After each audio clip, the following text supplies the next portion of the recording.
Yeah, we're gonna talk about title. Very sexy topic, title. But very important. And as you guys, know, if you've done transactions, you have no choice but to work with a title company. Sometimes it is your choice, depending on what state you're in. If you're representing the buyer, like in California, in most cases, I don't have a choice if I'm representing the buyer. Usually the seller will choose the title rep. But really it's the listing agent, because most of the sellers don't have relationships with title companies unless they do a lot of business. So really it's the listing agent kind of making that decision for the seller who they should use. But then some states, right, it could be different, could be the buyer, so it just varies. But at the end of the day, they all do pretty much the same thing. However, I would say, and Ryan, you and Haley will obviously have the floor in a moment. We'll make it more of a conversation about it. It matters which title rep you work with, right? Because yes, title it can be seen as the same thing across the country, no different than us agents. We do the same thing across the country. We sell homes. But it matters which agent you work with. Because certain agents are going to be lazy and not do a lot, and then other agents are going to work their butts off for the client, right? So it's the same thing in title, it's the same thing in escrow, it really, and mortgages. I mean, any industry you can think of, it's not just, oh, I found my title rep. Well, what does that mean? Do you even know what questions to ask, right? In terms of finding the right title rep? I didn't know starting out. I was just like, oh, well, I just need title insurance. I don't care who can give me title insurance, right? And then as years went on, I realized like, there's more to this than just insurance. Like certain title reps like actually go above and beyond helping me build my business, right? Help me avoid mistakes, help me avoid buying the wrong property. Like there's so much that went into that decision. And this is kind of where, Haley and Ryan came into the picture. I don't know, gosh, 5 years now, maybe more, 6, I don't know. Yeah, 6. Yeah. And I had a good title rep before that. I thought nothing, and then he was fine for what I needed. But when I started working with Ryan and started giving him some files with Haley, I started seeing a big difference, right? Not necessarily from a title insurance perspective, but because I don't understand that concept as much, right? In terms of like the cost and insurance, I was more looking at it like from a service perspective, like how are they dealing with me? How are they dealing with my clients, right? When clients have questions about title, right? Because I don't like to necessarily spend hours reviewing it, right? If I have to, that means I'm doing my title rep's job, right? So there's things like that I started learning and realizing the difference when I started working with a new title rep like Ryan and Haley's team, how much I wasn't getting from someone I was using, but you wouldn't know because you don't know what you don't know, right? Yeah. Until you actually start working with someone new. And then you're like, whoa, that's very different. I was missing out. So that's the good news. You guys have someone that's very proactive. Him and his team. Ryan is the team leader. And here's their picture right here. Beautiful photo of their team. He's always on top of his social media presence and how they look, which is awesome. 20 plus years of experience, 10,000 plus transactions, number one in the industry. And I know because, they've been friends of ours, partners of ours in Southern California, because that's where they do most of their business. They are invited to my team meetings with my agents in Southern California. So we have a lot of interactions together. They work with a lot of my team members, agents and investors alike, right? And I also know that they've been asked, I think last year, was it, Ryan and Haley, for you guys to coach other title reps how to grow their business. Is that right? Yeah, on a national level for our parent company, Realty National Financial, we've had multiple sessions of coaching of reps throughout the country. Yeah, what an honor. And I mean, no, you don't get asked to coach others if you don't do what you do well. I would think so, yeah. Yeah, I would guess that's the case, right? Let me let me do this. I think my wife told me there's a way to spotlight. Oh, not spotlight everyone. I Did think you just- can pin them. It just said spotlighted us, I think. I did, and I'm gonna spotlight Eric. Okay. Nice. I'm playing with Zoom now. Now that we're gonna have more guests, I gotta get better, right, at this. Level up, baby. But I also want to make it interactive and have people's faces and not be like webinar style where I don't even know who I'm talking to, right? Yeah. Um, Interactive. So here's the way I want to approach this. And I'm gonna, Eric is obviously my business partner in this, and he's got questions too. Since I know a lot more about you guys, first question I kind of wanted to know just off the top is like, I know you work for Ticor, which is a national title company, correct? Correct. Okay. And you personally do business in California, or do you do it, you personally, do you do it in other states too? Primarily, California is our bread and butter, and we're able to take on other states on the refinance front and some purchase. But we put people in touch with good people in those states typically. Yeah, we refer a lot of it out to another F&F company because it is a national brand. So depending on where it's at, which state, a lot of times we can handle it, but sometimes it's just better to hook them up with a local provider. And then, as you were mentioning, some states are attorney states. So some states aren't even dealt with title. So it just really depends on the particular situation and how we handle it, where it's at. Yeah. Got it. Okay. But you would be, if someone from this group, watching now or listening later, if they reach out to you, you would know who is the go-getter of the title reps in certain states that are title states. Yeah, and a lot of our coaching has put us in touch with some of the top reps in their field in different parts of the country. And if we haven't dealt with them personally, it's a quick couple calls to regionals and then direct management in those in those regions, and we can usually hook them up with the Haley or the Ryan of that region. Yeah. Okay, got it. Okay. It exists. Not everybody's arrived at that point in title as of yet, When I think of someone for you, Randy, like in Tampa, we have a solid guy out in Florida, like in Tampa area, specifically St. Petersburg, that kind of area that we refer all of those deals out to. So we'd love to connect you with him too, because he's been in the title industry for an extremely long time out there. Got it. Okay, cool. So then, Eric, you hear this? So then you could, I am you hearing could, this. you could tell that title rep, like, look, I want the service that Randy gets from Ryan and Haley. And I'm Yeah.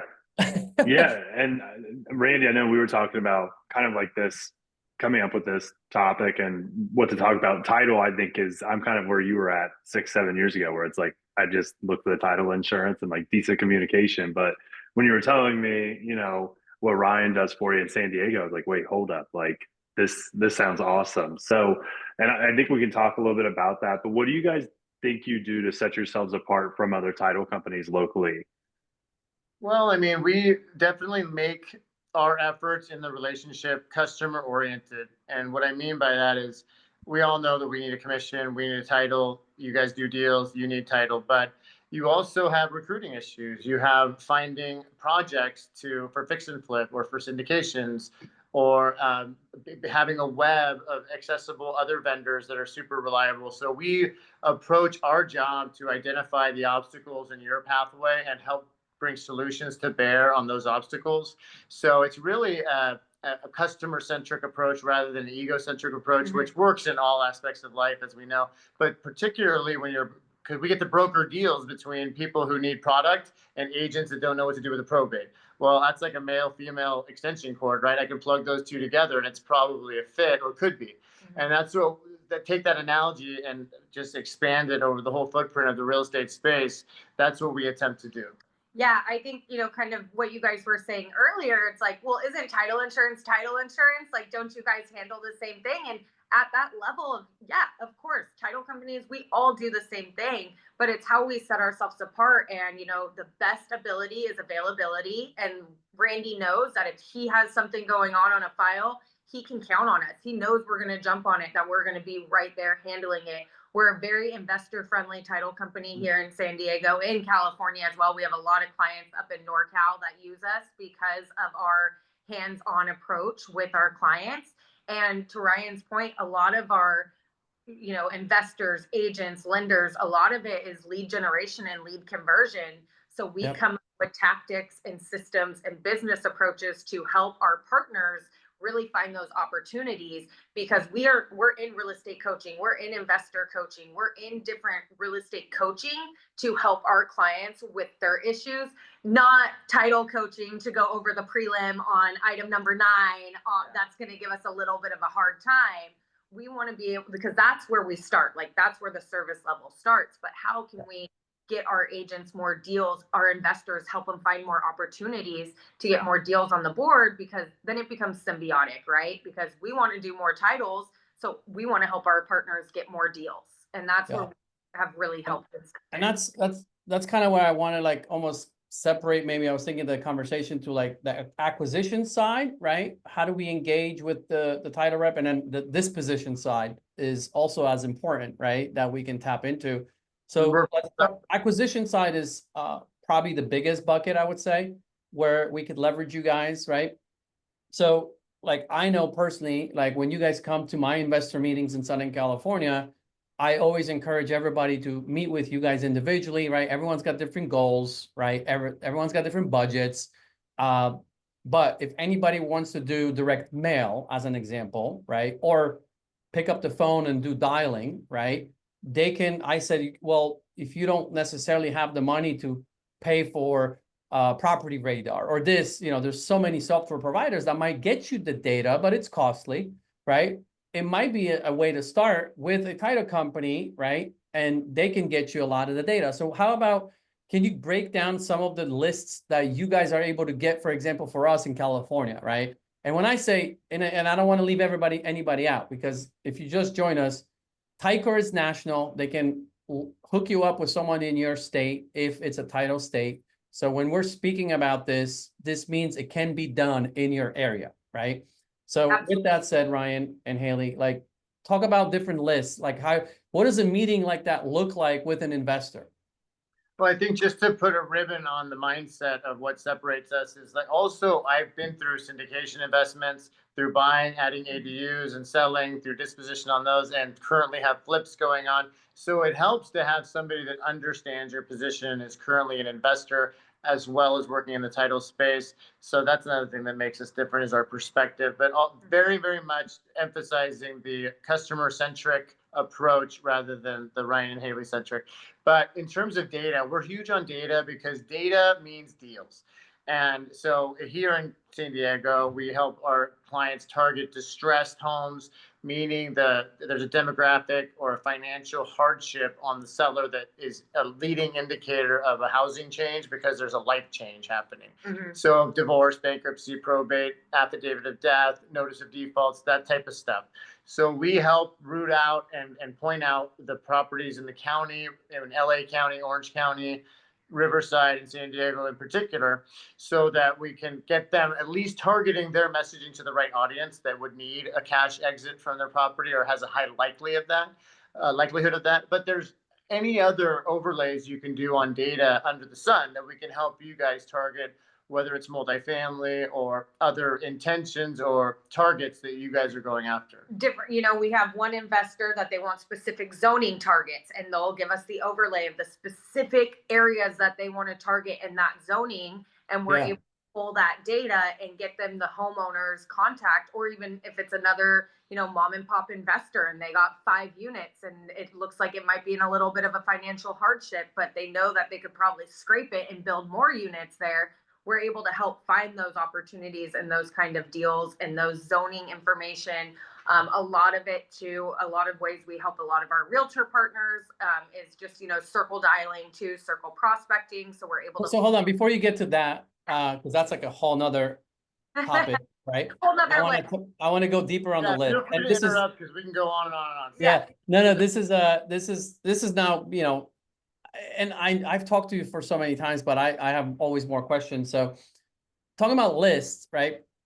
How granular can you get? Like, for example, can I come to you guys and say, hey, I would like this zip code of people that have the most, 50% plus in equity, and they're behind on payments. I don't know, like something. Can we do that? Is that granular or not?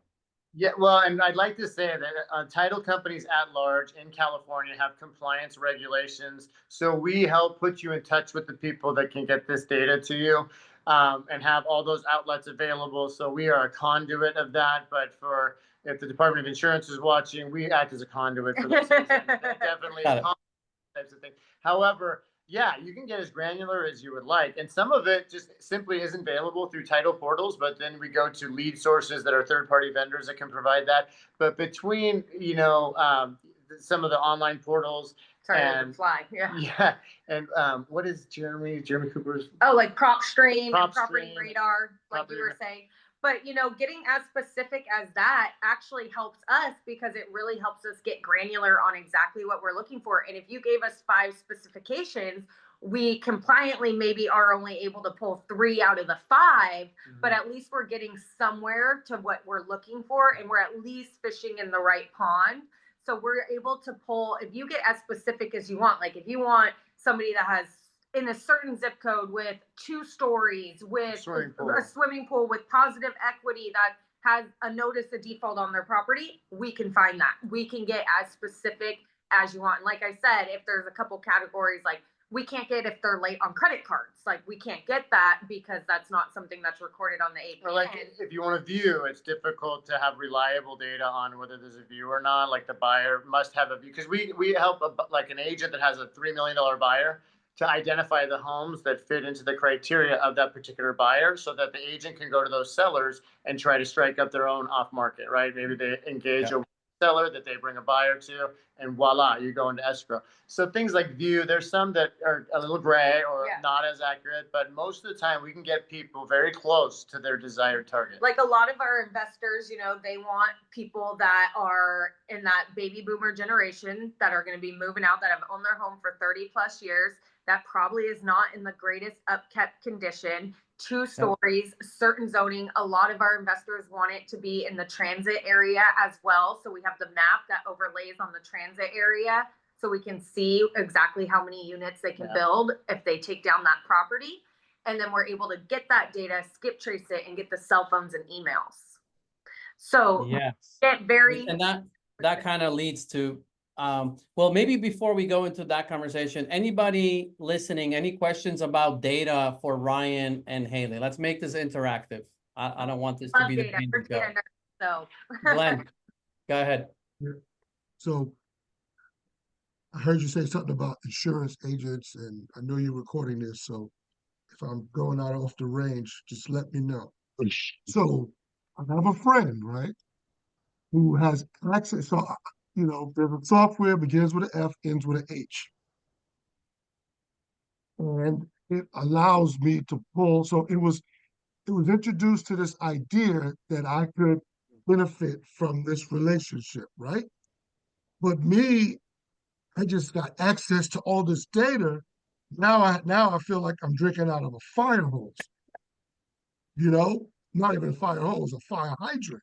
Because it's like, okay, so now I can do all of this, but what's the best? If I was working with a title rep, right? I'm sure you would probably be using this system to pull lists, to be granular, to create some type of either marketing strategy or lists or some type of engagement that I can now, as an agent or investor, execute. Yeah. So whereas I'm happy to have access to the software, but it's a little bit overwhelming. So as you look at it from the title side, how do you approach that data? And how could I best kind of make good use of this opportunity that's been given? Well, I think you said the operative word there is execute, because you can have all the data in the world of likely sellers and people that are ripe for the plucking. But if you're not utilizing that data with a strategy on the back of that data to get and reach out to them and engage with them and convert, then that data is no good to you.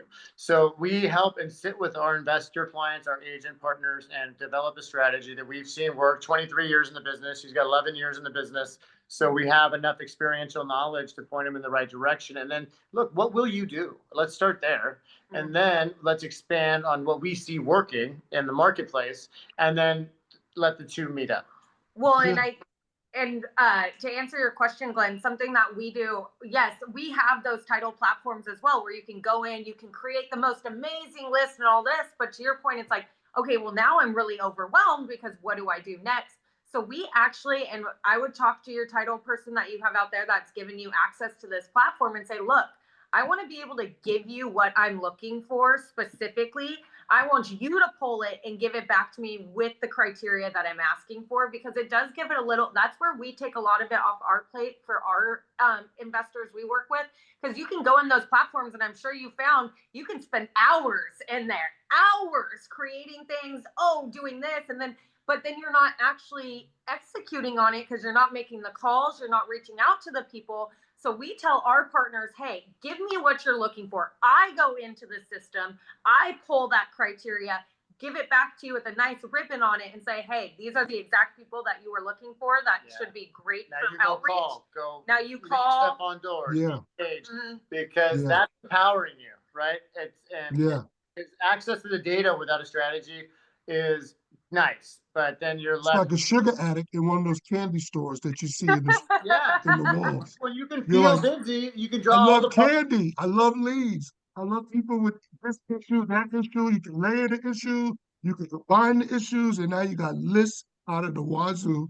So what I did do was I did an absentee list that was layered. Now I'm sure I could have done better job of layering, that made it just a little more effective, but I did some layers and just started cold calling, right? But who knows?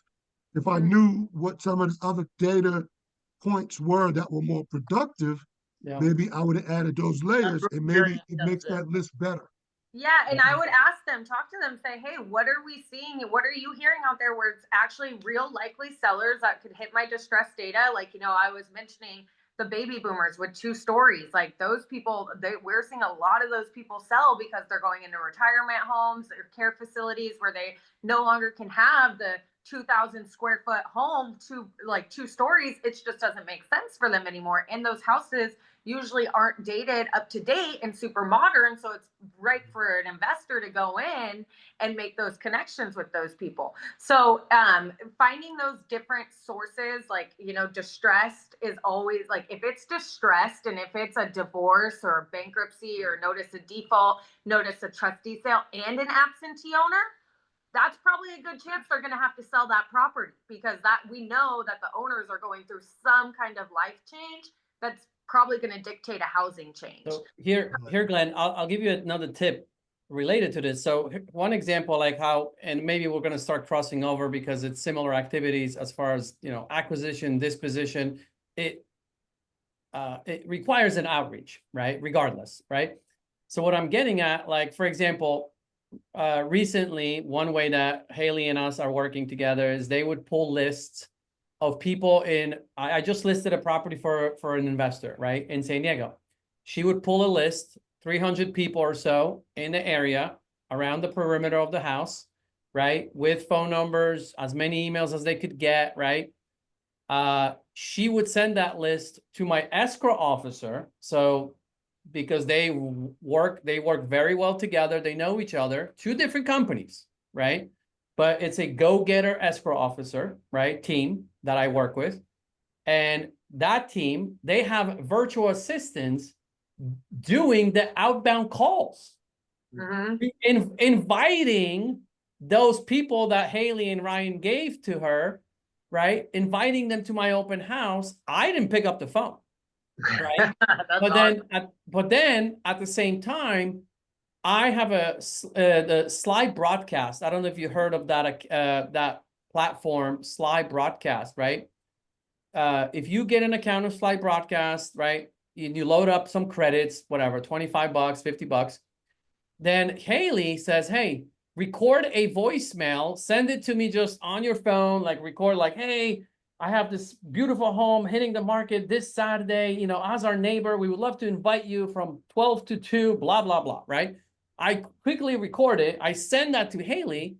She then loads it up to my Slide Broadcast account because I give her my login with credits, right? But then they load up the phone number list and they send that voicemail out, right?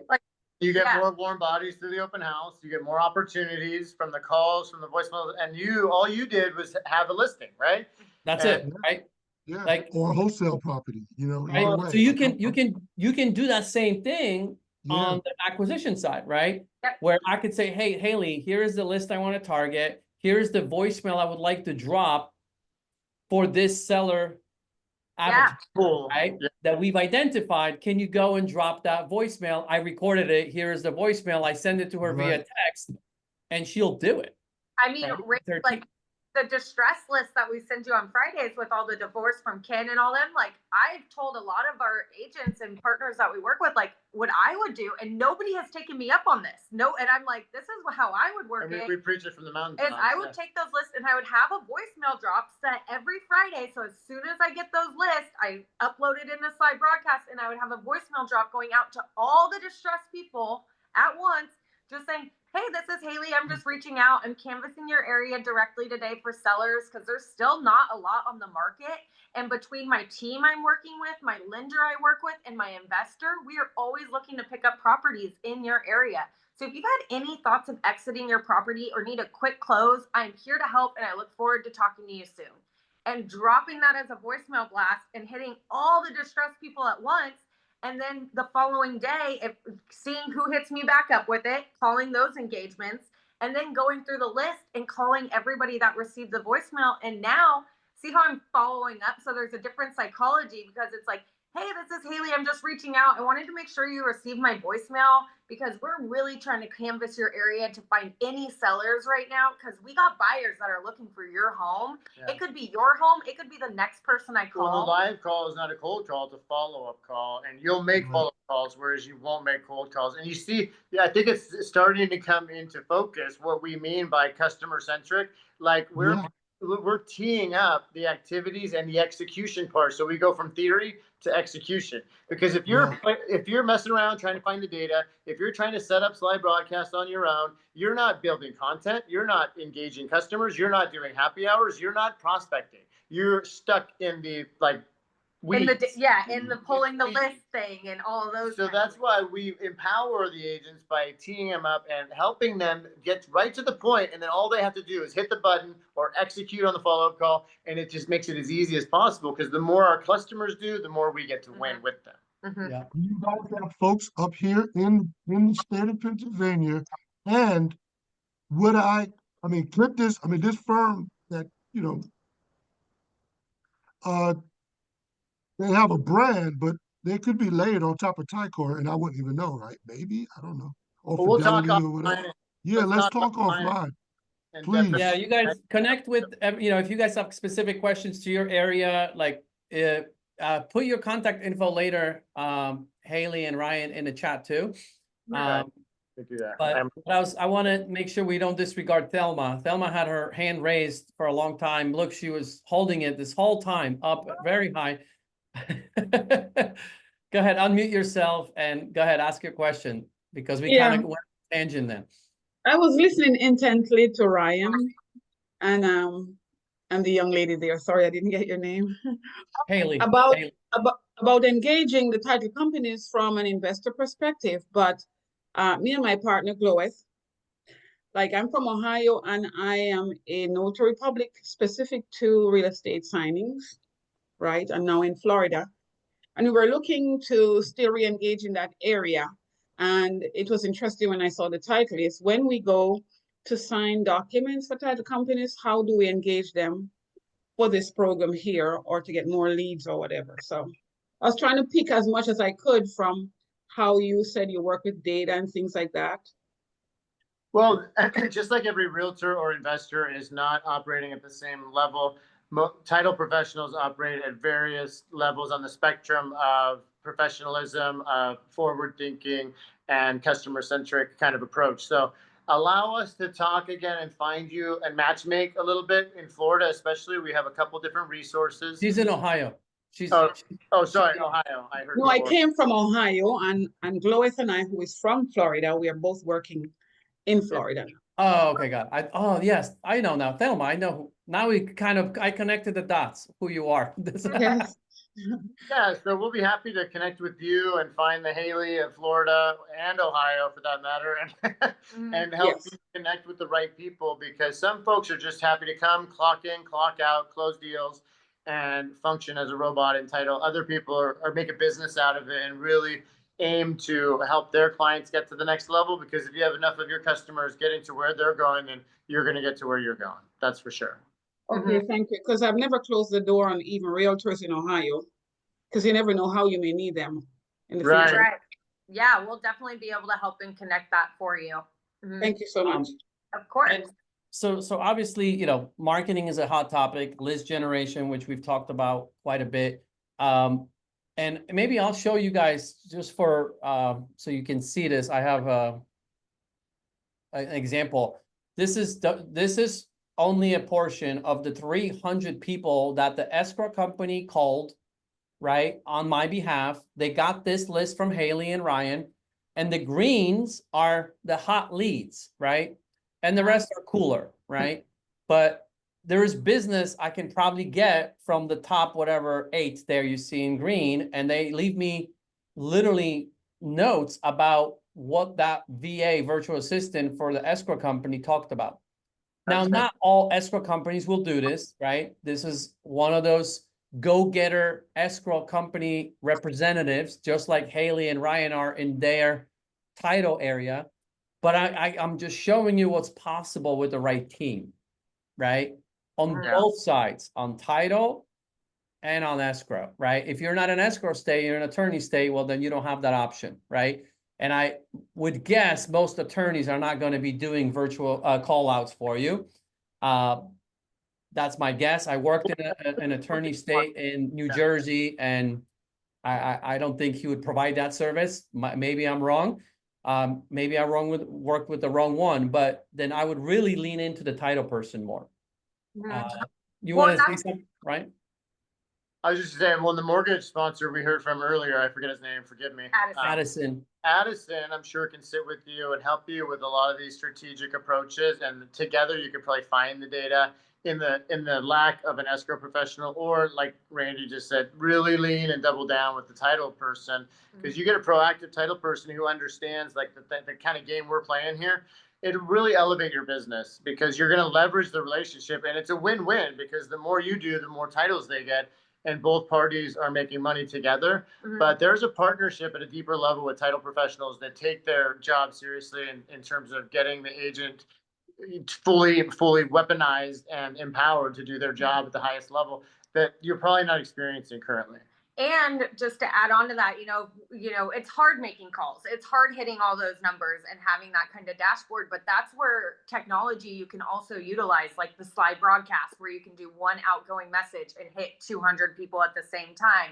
There's different dialer systems you can utilize to really help leverage your time on the phone. Yeah. Ryan and I are definitely big believers of the phone has to be somewhat in your business as a outbound marketing tactic, because there's no shorter distance to you getting a meeting with somebody than getting on the phones. That's right. And that's why we try to empower our investors. And most people won't. People want to text, people want to email, people want to put their cheeseburger on Instagram and get a deal. But if you're one of the 1% that gets on the horn and talks to the right audience with the right solution, then now it's just a matter of time. It's just a matter of time and getting them at the right time with the right messaging, having the right energy, all the reasons why people connect or don't. But you're at least fishing and putting your fish and putting your bait where the fish are biting with the right solution. So that's what we really try to enable our clients to do, is if they're going to do the outreach, to get them in the right area where they're having the highest conversion on the opportunity. Yeah, like I'm just thinking, like, you know, like you can literally automate the same exact message, which will sound personal to that person if you say it the right way. And you, Haley, had a great script. You said it earlier.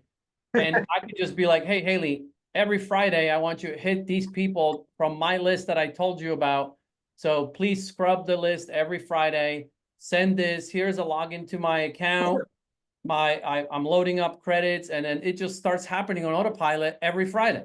Friday. And even the cool thing, how you just said it sounds personalized, Randy, there's actually a way through slide broadcast where our list, they do have names on it. So now with AI technology, it will actually say their name and say, hey, Haley, I'm calling you today. So it's really cool because it will use your voice to actually say their name now in the voicemail messages. Perfect. I know that now with AI, that's true. So, and here's a tip, guys. So I use voice drops, and when we say voice drops, it basically I believe that still works the same way. It rings and it hangs up, right, and it leaves a, and then it calls again. So there's an overlap, I believe. So there, it rings and it rings again. So then the second ring is the one that goes straight to voicemail, but the first ring drops. Right? Right. I'm giving you more information than you need to know, but what I'm trying to tell you that the phone actually, I think the customer experience is that the phone might ring once and then nothing happens, it hangs up, and the next thing you know, they have a voicemail, That's right. Yep. right? That's what You have we're a missed talking call. about technology. And you get to engineer the caller ID, whether it's Google Voice or your cell phone or an assistant cell phone, what have you, because you'll get a ton of text feedback. Yeah. Like I think we just did it with Jessica last week, right? For her open house that she had. And she was like, oh gosh, don't use my cell phone, use my Google Voice number. But I will say the really cool thing now with technology is if anywhere you have your phone number, like say, this is why I'm a big fan of emailing them and then calling. Because if your phone number is anywhere, like on your website or anything like that, when you call, it will say maybe Randy Zimnoch. Have you guys seen that now? Oh, yeah. So it gives people a higher likelihood of calling back or reaching back out because it's not going to say potential spam or marketing call or, you know, it will actually say your name. Yeah. Especially yeah. if it's a texted and a signature block in your inbox, it'll say maybe so-and-so instead of potential spam. And I would put my cell and maybe send to fewer people, maybe 100 instead of 200, and just set it down for 30 minutes, come back, it's going to vibrate like crazy, and then just pretend like you sent out postcards and that these are people responding to your postcards. They're all leads. Even the app offs, you're just like, hey, sorry, I won't do it again. But there you're going to get questions, you're going to get interest, you're going to get tons of leads in like that 30 minutes because people respond instantaneously to phone calls and text you or Google you and have a question. It's really, really a lot of engagement right off the bat. Yeah, and we've had a few success stories with it. I think of, you know, Tracy Dimby. She had a listing here in Mira Mesa and she did it for one of her open houses. She had 65 groups come in and 8 people mentioned the voicemail blast that they got. We've had come list me calls. Had multiple come list. It doesn't happen every time. So we don't want to set the expectation that you're going to do this once and get a listing off of it. But it happens. But we have one gal in Oceanside. She utilizes this every time now for every part of the transaction because she did have somebody call her back and say, I'm so glad you reached out. I saw your sign. I've been meaning to call you. I actually have to sell my home and buy a condo like yesterday. Can you help me with that? And she was like, absolutely. So she uses it for everything. I literally just, this new insurance company I started working with in San Diego, which probably you guys, you know, some of you might have heard, San Diego's, California is having problems with insurance like Florida. Well, there was one insurance company I started working with and he gave me a quote. He made me a nice flyer for my specific house and a quote, roughly estimate what someone will pay for that property, right? So I can put it in the kitchen because we have insurance issues, right? Buyers finding insurance. And the moment he emailed me that flyer, he left me a voice drop. Said, hey, Randy, by the way, I just want to let you know, we emailed you the quote, you know, good luck on your open house this weekend. Like, we can't wait to work with you. I was like, wow, that's great service. And he didn't pick up the phone. He had technology do that call. And it was an evergreen message pre-recorded with inserted Randy. And I felt like it was personal to me. Right. Yeah.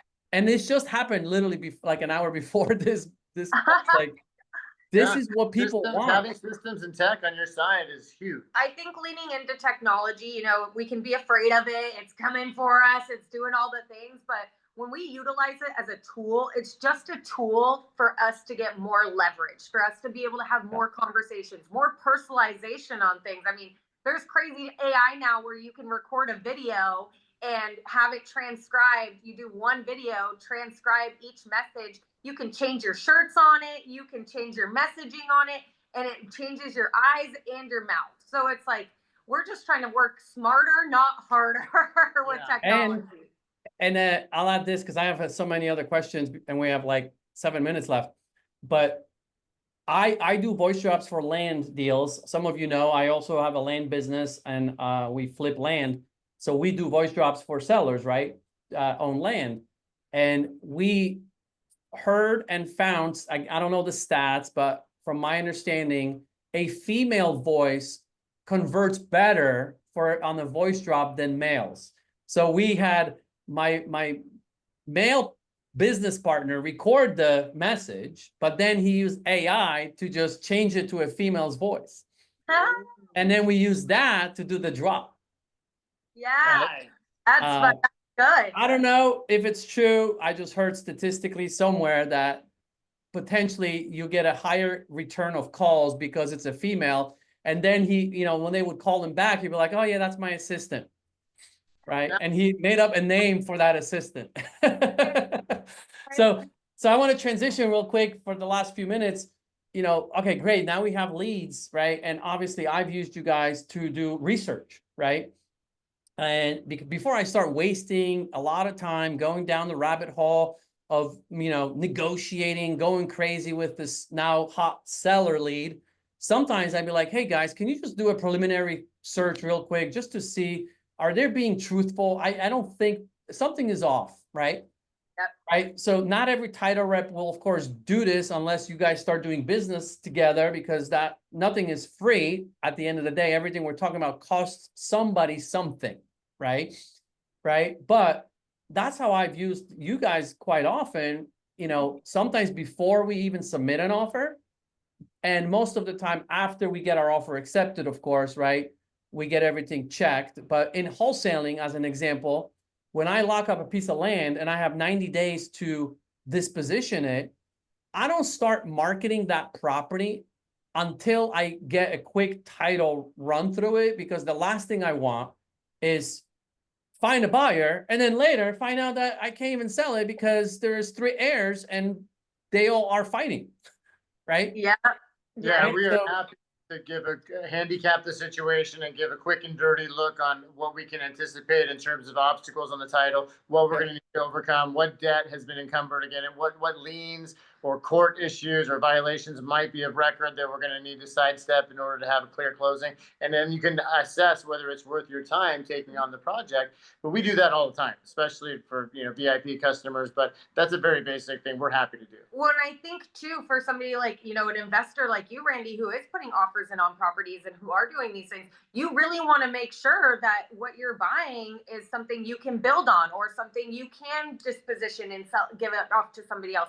And sometimes we ran up in cases where the agent opens the file as it's an escrow and we pull the preliminary report and we're like, whoa, there's like 4 mechanics liens on here, a tax lien, like we got to start working on all these. So that's why it's really good, especially as investors, to link up with a good title person in your area so you can have them do a lot of the searching and digging for you to identify if there's going to be some gnarly challenges or if it's even worth your time, especially here in San Diego with a lot of, in Southern California in general, a lot of people want to build ADUs or build up or add more units. And you really have to make sure that it's doable, that you can do what the project is that you want to do on it. And that's where we step in a lot of the times, or like say something. Just the other day, I had one where it's 4 units and 2 of the units are unpermitted. And where I had to pull out, like the guy was like, I don't know, something seems sketchy on these other 2 units. I don't know if they're actually permitted or not. Can you check if it's even allowed to be a 4 to 6 units? And I was like, let me pull the zoning, let me pull everything. And sure enough, the 2 units were not permitted, but it is zoned in an area where they can have it. So now it's to the discretion of the buyer. At least he's able to disclose all of that information. You can make an educated decision up front and say, this is what we were able to kind of uncover and find out. These are unpermitted, but it is zoned to have it. So if you want to deal with getting it permitted, by all means, go at it. Yep. I love that. And I think, because I've done this mistake and I know I'm sure others are doing that, especially if you're working with investors that are wholesaling, or if you're an investor that wholesales, a lot of wholesalers, including me, early on, were like, well, it's not my problem. I'm just going to wholesale this property. So I'm going to lock it up and I'm going to start marketing quickly to find a buyer, right? Which is fine because you have limited time, usually on the residential side, to find someone. I have more time on the land side, the way we structure our deals. But at the end of the day, the last thing you want is find an end buyer, open escrow, and then you find out there's all these issues. Now you've done all this work for nothing, right? So as a investor, if you're wholesaling, make sure if you are not doing it before you lock it up, then at least, definitely do it the moment you lock it up, even if your intention is not to buy it yourself, right? Because in land, for example, big thing is easements. Like, I need to know easements, right? Do I have access to this property, right? If so, like, because, a lot of times we were looking at, landlocked lots, right? Yeah. And maybe in front of that lot, there is a lot that's on the street. Maybe there was an easement. I don't know. Well, I might not bother necessarily Haley or Ryan on every single deal. And I'm just going to first, on the front end before I lock it up, and I'm going to listen to the seller and be like, if the seller says like, oh yeah, I have an easement, I'm going to take him for his word and price it as if it has an easement and give my offer. Then lock it up, and then I'm going to quickly go to them and be like, hey, can you confirm this guy's telling me he has an easement, but I don't, and then they're like, no, there's no easement. Trust but verify, right? Yes. To mention what you're saying, I know we're kind of running out of time here, but I'll make it quick. A lot of, like, if you just do a profile, if you're on one of those title apps and you just do a profile, it's not going to show you easements. It's not going to show you if there's any other tax liens. It's going to give you the very, very basic of like what the current vesting is, if it's in a default, and what the loan is on there. Like, that's pretty much what it does. So that's why it's really important to work with a trusted title partner, because we have access to go deeper than just a profile. And we have access to go in and see, oh, okay, there are 4 easements on this property. Oh, you know what? It looks like there might be a lien on their name that's not attached to the APN yet. So we're able to go a little deeper. That's why it's really important to partner up with somebody who's very trusted, because a profile, if you're doing a random search on, just trying to find a home, it's only going to give you very basic information. And so that's why when you dive deeper, we're able to find easements, we're able to find other liens, things that are on there that wouldn't necessarily be shown at a glance. Well, great examples, people that buy at auction. I can't tell you how many times we save them that it's the second that's foreclosing, not the first. Just that simple. Save is now you're the proud owner of a HELOC. Congratulations. Instead of the action first, satisfying the first and owning the property. Just that's a really good example of how we save investors a lot of like pitfalls. Mm-hmm. Yeah, so good. So good. And I'll finish with this. Another way that I help, you guys have been helping me a lot, is when we lock up our land deals, our best buyer usually is the people that live right next door. Yep. A lot of times, right? Yeah. And For land, I literally, the moment I lock something up, I would go to Haley and Ryan, if it's in California, I'd be like, hey, can you give me my neighbor's phone numbers and emails, please? And then boom, they send it over to me. They have their assistant send it over, and then we call them, right, to see if they're interested in our lot that we just locked up. So it's like little things like that save me a ton of time, money, right? And they're happy to do it because we do a lot of business together, right? It's just reciprocity, right? We're all supercharging each other's business by working cohesively. You like how I inserted that at the end, Rick? At the title. Supercharge, baby. Well, and also, look, you guys have a title rep you love. We're happy to tell them where they can find resources to mimic what we're doing here. We're abundance mindset people. There's no reason why we can't level up who you're working with if you have a cherished relationship. If you're in Pennsylvania or something, yeah. Mm-hmm. So awesome. Eric, I know you didn't get a chance to talk. Hopefully we answered your questions that you kind of had in your mind, but feel free, go ahead. We could go over time. You got something. I legitimately took notes. You can't see it because the background. So I just sat here and took notes. So it was cool. I sat here muted and took notes. It's great information. And honestly, I'll definitely be reaching out to you guys after this. But I think it's super common in this business. I hear agents say it all the time. I hear investors say it all the time. It's probably one of the most common things I hear in Cincinnati is just there's not a title company that does a really great job. It's just, it tends to be the thing. So, we know agents that are doing hundreds of deals up there. And again, title companies, it's like, well, they're just title insurance. That's what they all lean on. And I get investors that call all the time. They're like, please tell me you have somebody that can handle this and just communicate and get it to the close. And like, that's all we're asking for. So now I'm like, oh, there's other stuff on top that like they can do. This is great. So I took notes the whole time. So Yeah, well, we'd love to talk to any of your title people you're in touch with and help them. yeah, absolutely. No, I'll definitely be reaching out. I'll get your information you from guys- Randy. You put your info in the chat, Ryan? Yeah, we Haley? put our website, so you can just click on that, and it has all of our info in there. Yeah. We're really easy to find Yeah. too. You could just Google our Our names. social media, you know, Yeah. Thank you. book, all that. Yeah, you guys do a good Perfect. job. Stay Sure. active, stay relevant. We do So love yeah, anyway, Thank you for having us on. We're very grateful for the Yes, opportunity. thank you so much, Randy, as Yeah. always. Eric. yeah, Thank you guys for appreciate coming you on. guys. Thanks, everybody. See you in a Thank month. you. Look forward to See you speaking guys. with you guys, Ryan and Haley. Thank you. You too. All righty. Bye, guys. Bye. Bye.